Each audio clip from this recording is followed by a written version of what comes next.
Chapter 1. The position everyone assumed was mine. I trained her, protected her, and built the system she stood on. So when she took the promotion everyone thought was mine, I stayed quiet because I'm Eleanor Whitmore, and silence is dangerous when the person who keeps the data finally decides to speak. And this story doesn't begin with revenge, it begins with the moment I realized the truth was already on my side. I had been with Whitestone Solutions long enough to forget what my title actually was. Titles changed, departments shifted, org charts were redrawn every year or two, but my work stayed the same. I was the one people went to when a system failed quietly, when a process broke in a way that did not make headlines but threatened everything underneath. I designed workflows, reconciled data streams, rebuilt reporting logic that executives relied on without ever seeing my name attached. 15 years does that to you. It teaches you how power really works inside a company like ours. I joined Whitestone in 2009, fresh from a smaller consultancy, when the company was still trying to figure out what it wanted to be.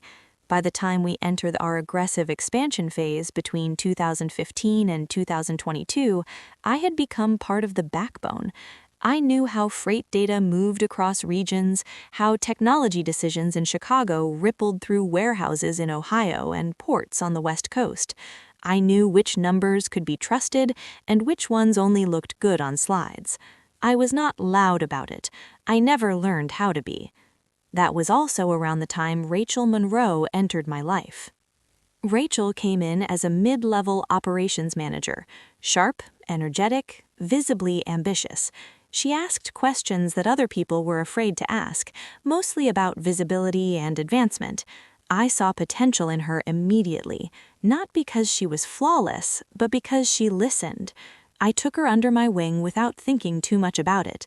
I shared frameworks, walked her through decisions I had made years earlier, explained not just what worked, but why.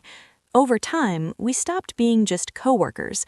We talked about our families, our marriages, the strange guilt that comes with wanting more from work while also wanting a life outside of it.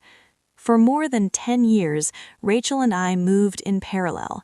She handled communication, stakeholder management, the parts of leadership that required presence. I handled structure, risk, the invisible architecture that made her plans viable. It worked. We worked. By the end of 2023, everyone assumed what would happen next. A new Director of Program Management role was being created as part of a restructuring. It was the natural next step for someone who had already been doing most of the strategic work without the title. I did not campaign for it. I never had. Rachel told me more than once that it was mine, that leadership already saw me as the obvious choice. She said this casually, like reassurance between friends, not like strategy. A week before the announcement, Rachel asked me to look over her presentation for the executive committee. Just one last pass, she said, nothing major. I opened the deck late one evening at my kitchen table after Julia had gone to bed and Tom was half asleep on the couch. I recognized the structure immediately. The logic was mine, the sequencing, the way risks were framed as long-term sustainability issues rather than obstacles, the operational language. I adjusted a few things, tightened the flow, and added one slide that outlined potential downstream risk if growth targets were pushed too aggressively. The next morning, Rachel called me. She sounded grateful at first, then hesitant. She said the risk slide might not be the right tone for a promotion meeting. It could feel heavy, she said, like I was overthinking. She asked if we could remove it just for now. I agreed without argument. I told myself it was her meeting, her call. The company-wide meeting took place in early January 2024 in the large auditorium on the third floor of our Chicago headquarters. The room was full in a way that felt ceremonial. People smiled more than usual. The COO spoke about growth, about alignment, about leadership for the next phase. Then he said Rachel Monroe's name. Applause filled the room. I clapped with everyone else, my hands moving on instinct, while my mind lagged behind. Rachel walked to the stage, confident, composed. When her slides came up, I felt a strange detachment. I had seen this story before. I had written it, in different versions for different leaders over the years. The language was familiar, almost intimate. Halfway through, a senior vice president interrupted with a question about operational resilience. It was a deep question, the kind that rarely came up in public settings. Rachel paused, then turned toward me in the front row and asked if I could help explain the technical side. I stood, I spoke, I answered carefully, professionally, aware of the eyes on me, aware that I was clarifying a vision that was no longer being attributed to me. In that moment, something shifted. I understood that my role had changed without my consent. I was no longer a candidate, I was a resource. After the meeting, Rachel hugged me in the hallway. She thanked me for everything I had done, said she could not have gotten there without me. She told me I was incredible at what I did, that she hoped we would continue working closely. She said I had always been behind her, supporting her growth. The words landed differently than she intended. Behind her. I smiled anyway. That evening, I drove home through winter traffic, the city lights blurred with snow and exhaustion. Tom asked how the meeting went. I told him Rachel got the role. He asked how I felt. I said I was fine. Julia asked if that meant we could finally take the trip I had been postponing for years. I said we would see. Later, lying in bed, I replayed the day in my head. I told myself it was politics, timing, optics. I reminded myself that I had turned down a promotion once before in 2019 when Julia needed me more than the office did. Maybe this was the cost of that choice. Maybe this was simply how things worked. But somewhere between the familiar ceiling of our bedroom and the quiet breathing of my family, a small, unwelcome thought settled. This was not just about a role. Something had been redefined without my permission, and I did not yet know what it would cost me to stay silent. I fell asleep telling myself I would figure it out later. Chapter 2. When silence started to cost me. The change did not announce itself all at once. It arrived in small adjustments that were easy to dismiss if you were not paying attention. A calendar invite that no longer appeared, an email thread where my name was quietly missing from the CC line, a meeting room where my usual seat had been taken, and no one thought to look up when I stood by the wall with my notebook. In the weeks after Rachel stepped into her new role, Whitestone felt familiar and foreign at the same time. My responsibilities on paper had not changed. I still owned the systems I had built, still carried institutional knowledge no one else wanted to admit they depended on. Yet the rhythm of my days shifted. Strategy conversations happened elsewhere. Decisions were made before I was asked to weigh in. When problems surfaced, they landed on my desk with urgency but without context, like I was expected to fix things without asking why they were broken. People were polite, that was the hardest part. They smiled the same way they always had, thanked me for my help, told me how invaluable I was, but their eyes slid past me in meetings, already tracking whoever held the authority now. I became useful in the way old furniture is useful, solid, dependable, no longer worth noticing. Rachel and I spoke less, though our offices were still only a short walk apart. When we did talk, it was transactional. She asked for quick clarifications, summaries she could forward upward, reassurance that a number would hold if questioned. She never asked me to sit in on planning sessions anymore. I told myself she was busy. I told myself this was normal. Silence was easier than admitting I felt myself being edged out of the room. One afternoon in late February, I was asked to review a quarterly performance report before it went to the COO and the board. It was framed as a final technical check. I opened the document expecting minor inconsistencies. Instead, I noticed something subtler. The growth figures were accurate, but the way they were presented smoothed over variability that mattered. A few assumptions had been quietly shifted to make the quarter look stronger than it really was. Nothing dramatic, nothing illegal at first glance, just optimistic. I traced the structure immediately. The framework was mine, the logic of aggregation, the thresholds for acceptable variance. But certain constraints had been loosened. I checked the revision history. The changes had been made under Rachel's credentials. I sat back in my chair and stared at the screen longer than necessary. This was not a mistake, it was a choice. That night, I found myself thinking about 2019, about the year I had stepped back when most people expected me to step forward. Julia had been struggling then, anxiety that showed up as silence at first, then as nights where she could not sleep and mornings where she could not breathe. When the offer for a higher management role came across my desk, I surprised everyone by declining. I told leadership I needed stability, that my family needed me present. Rachel had been supportive, at least on the surface. She told me I was doing the right thing. She said ambition could wait. But something in her shifted after that. I see it now. She began to treat my decision as a conclusion rather than a pause. In her mind, I had chosen my lane, and it was behind the scenes. The report stayed open on my laptop as I made dinner, as Tom talked about a new project, as Julia complained about homework. I closed it eventually without leaving comments, not because I approved, but because I needed to understand how far this went.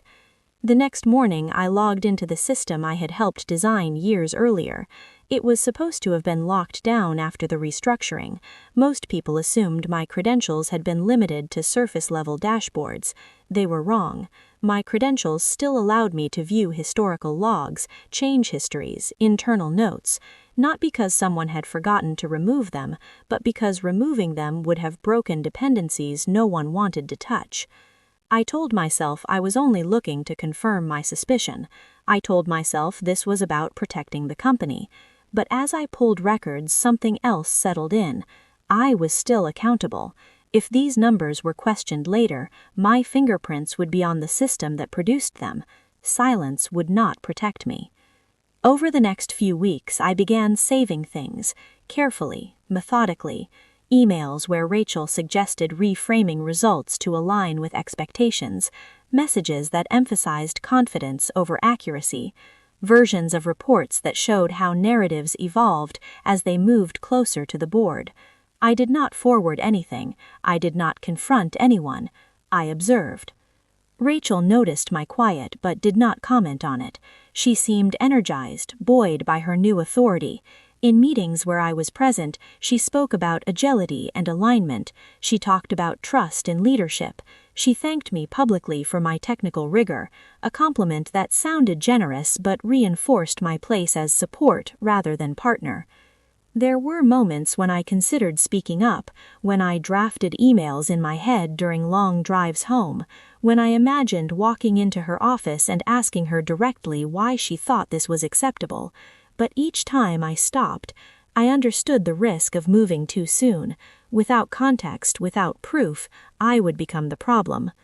By April, the pattern was undeniable. The optimism in the data was consistent. The language in leadership communications leaned further from caution and closer to confidence. I began to worry not just about ethics but about exposure. Whitestone operated in a heavily regulated environment. Presentation risk was not a theoretical concept, it had consequences. One evening, long after most of the building had emptied, I sat alone in my office scrolling through audit trails. The hum of the ventilation system was the only sound. I felt something I had not expected, not anger, responsibility. This was no longer about me losing a role.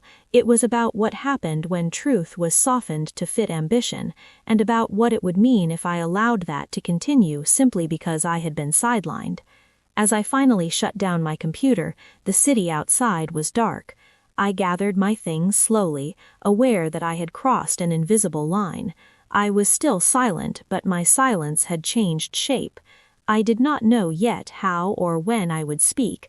I only knew that whatever came next would have to be handled with care, for the company, for myself, and for the systems I had built, which were never meant to hide the truth. Chapter 3: The Quiet Work That Couldn't Be Erased. I started organizing the material the way I always had when things mattered, quietly, methodically, without drama, not because I enjoyed secrecy, but because order was how I thought. Spreadsheets first, then timelines, then correspondence. facts before feelings, structure before confrontation. I created a private folder on my local drive, nothing connected to the Whitestone network. I named it something deliberately boring, a habit I picked up years ago when sensitive work needed to stay invisible. Inside it, I built parallel versions of the same story, original data outputs next to finalized reports, timestamps lined up against revision logs, email threads mapped against the exact moments numbers shifted. What emerged was not chaos, it was intention. The changes were small enough that no single adjustment would raise alarms on its own, a percentage rounded up here, a threshold reframed there, language softened to suggest stability where there was variance. It was the kind of storytelling executives loved because it felt reassuring. It was also the kind of storytelling regulators eventually dismantled line by line. I worked early mornings and late evenings, careful to keep my routine unchanged.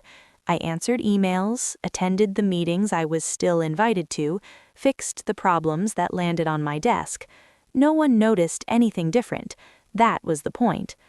By May, I knew I needed another perspective, not because I doubted my conclusions, but because if this ever came into the light, it could not rest on my interpretation alone. I needed someone who understood compliance, not ambition. Linda Park's office was on the 4th floor, tucked away from the louder parts of the building.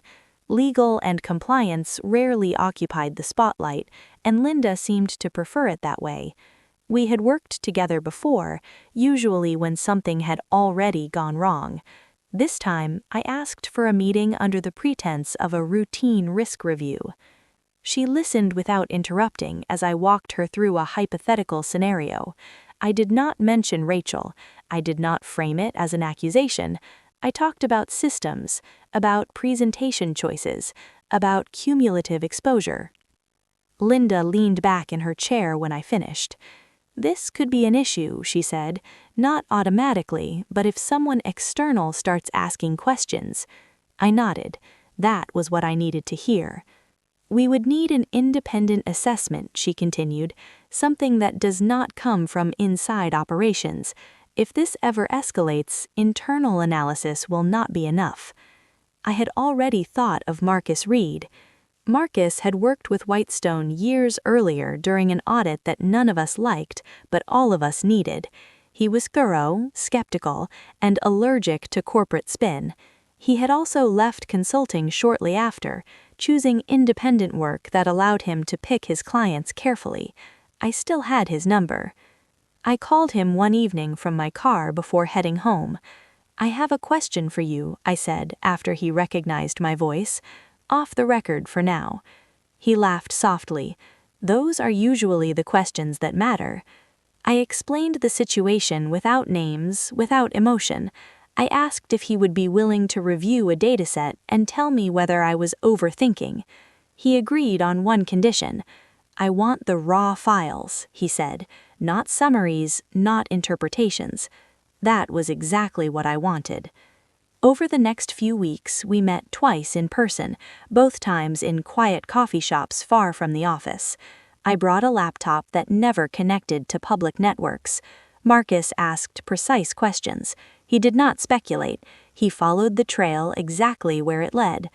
The second time we met, he did not order anything. He sat down, opened his notebook, and looked at me directly. "This is more than optimism. This is presentation risk." I felt my stomach tighten, though I had expected the words. "If these reports are ever scrutinized by an external body," he continued, "they will not just look at intent, they will look at process ownership, and that leads back to you." I stared at the table between us. "Because I built the system?" "Because you built the system," he confirmed. "That does not mean you caused this, but it means you are connected whether you want to or not." That night, I drove home in silence. The city lights blurred past, familiar and suddenly fragile. For the first time since January, the weight of what I was carrying shifted. This was not just about betrayal or fairness, it was about responsibility. I thought about Rachel. about the years we spent building trust, about the way she used to ask me whether something felt right, not whether it looked good. I wondered when that question had changed for her. I wondered if she even saw it as a change. There were moments when anger surfaced unexpectedly, when I caught myself rehearsing conversations that would never happen. Moments when I wanted to believe there was an explanation that would make this easier to bear. But each time, the evidence pulled me back to reality. One afternoon, Rachel stopped by my office unannounced. "I just wanted to check in," she said, smiling the way she always had. "You've been quiet lately." I looked up from my screen. "Busy," I replied, "same as always." She hesitated, then nodded. "We should catch up sometime, outside of work." I watched her leave, aware of how much history was standing between us. I realized then that timing was everything. If I moved now, it would look personal. If I waited, the truth would speak louder than I ever could. By late summer, my files were complete. I knew the story forward and backward. I knew where the lines were crossed and where they were merely bent. I knew what could be defended and what could not. What I did not know yet was when Rachel would put herself in a position where denial would be no longer possible. I closed my laptop one evening and sat alone in my office, listening to the quiet hum of a building winding down. I was no longer just observing, I was preparing, not to attack, not to accuse, to be ready when the moment came. Chapter 4. The Room That Finally Went Silent. It arrived without ceremony, scheduled like any other leadership meeting, marked strategic alignment and fiscal outlook in the calendar invite. Late November in New York carried a kind of sharpness that Chicago winters never quite managed, the air thinner, the pace faster, as if the city itself expected something to break. I flew in the night before and stayed at a hotel within walking distance of the office Whitestone rented for board sessions. I reviewed nothing that morning. I already knew the material by heart. What I needed was steadiness, not preparation.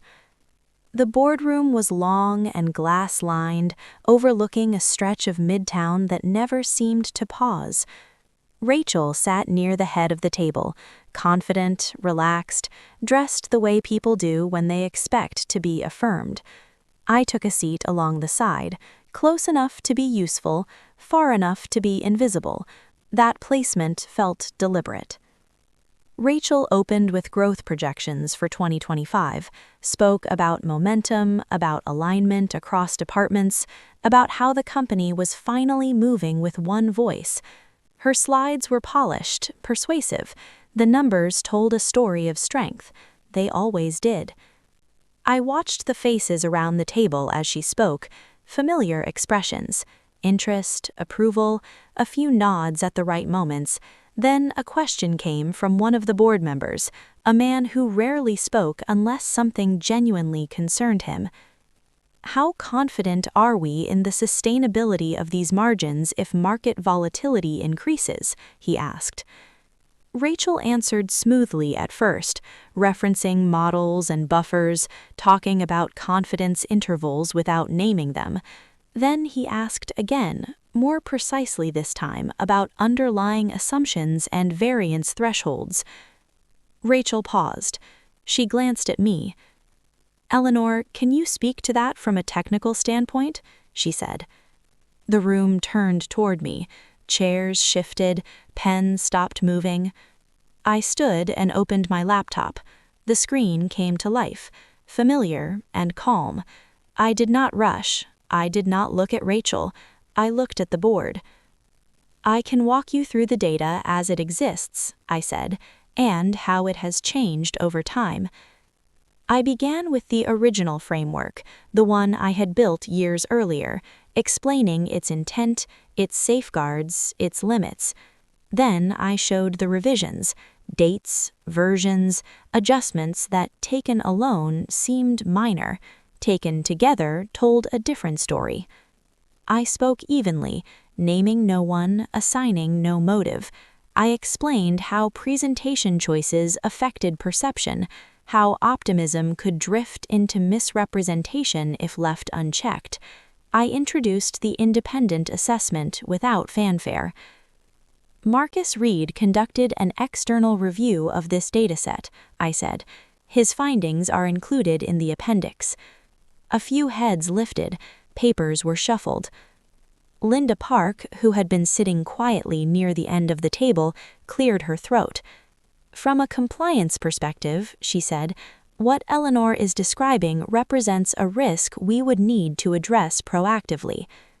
Rachel shifted in her seat. I did not accuse. I did not raise my voice. I simply continued. If these materials were reviewed externally, the question would not be whether the numbers were fabricated, I said. It would be whether the process governing their presentation met our stated standards. Silence settled over the room, not the awkward kind, the heavy kind that follows understanding. Rachel spoke then, quickly, trying to reframe, to explain context, to emphasize intent. Each sentence added weight rather than relief. The more she spoke, the clearer the inconsistencies became. One of the board members raised a hand. I think we need to pause here, he said. Another nodded. We should suspend this discussion and initiate an internal review, a third added. Rachel looked at me once, her expression unreadable. I met her gaze briefly, then looked away. The meeting ended without resolution, without applause, without certainty. People gathered their things quietly. No one lingered. I closed my laptop and stood. No one stopped me. No one congratulated me. That was fine. As I walked out into the hallway, the city noise rushed back in. Horns and footsteps and voices overlapping in a way that felt almost comforting. The truth had been spoken, not loudly, not dramatically, but clearly enough that it could not be ignored. I did not know what would happen next. I only knew that the room where everything had finally gone silent was now behind me, and whatever followed would unfold without my intervention. Chapter 5: The Role That Finally Made Sense. The weeks that followed were quieter than I expected. There were no announcements, no whispered congratulations, no sudden shift in how people treated me. The investigation moved at the pace these things always do, methodical, careful, insulated from emotion. I went back to Chicago and returned to my routine, knowing that whatever conclusions were reached would arrive without my input. By mid-January 2025, the outcome became impossible to ignore. Rachel was removed from her role quietly. There was no public statement, no internal email detailing reasons. Her name simply disappeared from leadership meetings, from org charts, from future planning documents. In a company like Whitestone, that kind of absence spoke louder than any press release ever could. I heard about it the same way everyone else did, through silence. A few days later, my phone rang late in the afternoon. I recognized the number before I answered. It was never meant to go this far, Rachel said as soon as I picked up. Her voice sounded thinner than I remembered. This all got misunderstood. I listened without interrupting. We should talk in person, she added, just to clear things up. I agreed, not because I thought it would change anything, but because endings deserve to be acknowledged.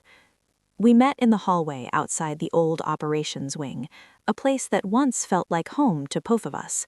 The space was almost empty now, departments relocated, teams reorganized. It felt fitting. Rachel stood with her arms crossed, eyes searching my face for something I could no longer offer. I never wanted to hurt you, she said. You know that. I nodded slowly. I know you did not start out wanting to, I replied, but wanting and doing are not the same thing. She looked away. It was just pressure, she said, expectations. I thought I was protecting the team. I met her gaze then. I trusted you, I said quietly. That is why this mattered, and why I could not look the other way. There was nothing left to add. I did not argue, I did not explain myself further. Silence settled between us one last time, final and complete. When I turned to leave, she did not stop me. The following week, I was called into a meeting with the COO. The invitation was brief, neutral in tone. I went in without assumptions. He did not apologize. He did not justify what had happened. He thanked me for my professionalism and asked me a question that surprised me. "What role would allow you to do your best work?" he asked. I did not answer immediately. The proposal came shortly after. Senior Strategic Advisor, a position without direct reports, without performative authority, but with access where it mattered. Oversight of long-term strategy, data governance, compliance alignment, direct reporting to the COO, influence without theater. It was not the role Rachel had held, it was better suited to who I had always been. I accepted without hesitation. By the time spring arrived, my days felt lighter, not because the work was easier, but because it was honest. I spent more evenings at home, more weekends present. Julia was preparing for college, steadier now, stronger. Tom noticed the difference in me before I did. "You seem settled," he said one night over dinner. I was. I had learned something I wish I had known earlier, that silence is not weakness if it is chosen, that restraint is not invisibility if it is grounded in clarity, and that the truth does not need volume to hold weight. If you've ever been overlooked because you chose steadiness over spectacle, if you've ever been told your time passed because you stepped back for something that mattered, remember this: silence only costs you when it has no purpose, but when it is paired with preparation, with integrity, with the courage to speak when the moment truly comes, it can become the most powerful thing you carry. If this story resonated with you, I would love to hear your thoughts, share your experience, or stay with me for the next one. Sometimes the quietest paths lead exactly where we were meant to stand.